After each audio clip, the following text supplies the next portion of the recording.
Just when you thought it was safe to be a Dodger fan again, Frank McCourt has provided another reminder of why he's the most despised sports figure in Southern California, maybe even of all time.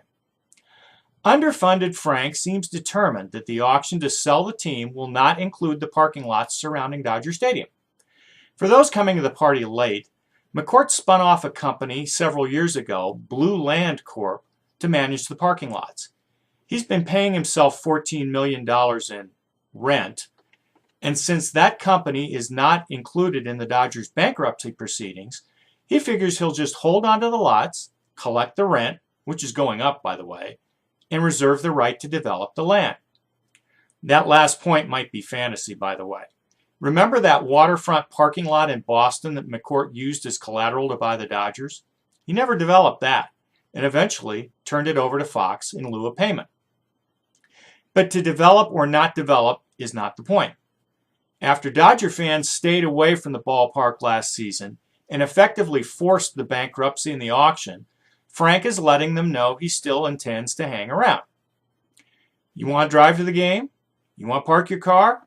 You got to pay him. You don't want to drive to the game? Good luck with LA's public transportation system. And this is a litmus test. Any prospective owner willing to allow McCourt to stay doesn't have the judgment I'd want from the new owner of the Dodgers. One group, the one led by Joe Torre and LA developer Rick Caruso, has already walked away from the auction specifically because of the parking lot issue. You'd like to think that the others would be smart enough to do the same. And in fact, a concerted effort by the 7 remaining candidates, no parking lots, no deal, would likely change McCourt's thinking. Remember, that $131 million due his ex-wife Jamie has to be paid by April 31st. The closer that date approaches, the better the leverage. Yet, I can see this turning into a disaster. Frank will keep the lots and sell the team and the ballpark to someone who doesn't get it, and the fans will continue to stay away. I had an interesting conversation with Steve Garvey a few weeks ago in reporting the column on his son Ryan, who plays at RCC.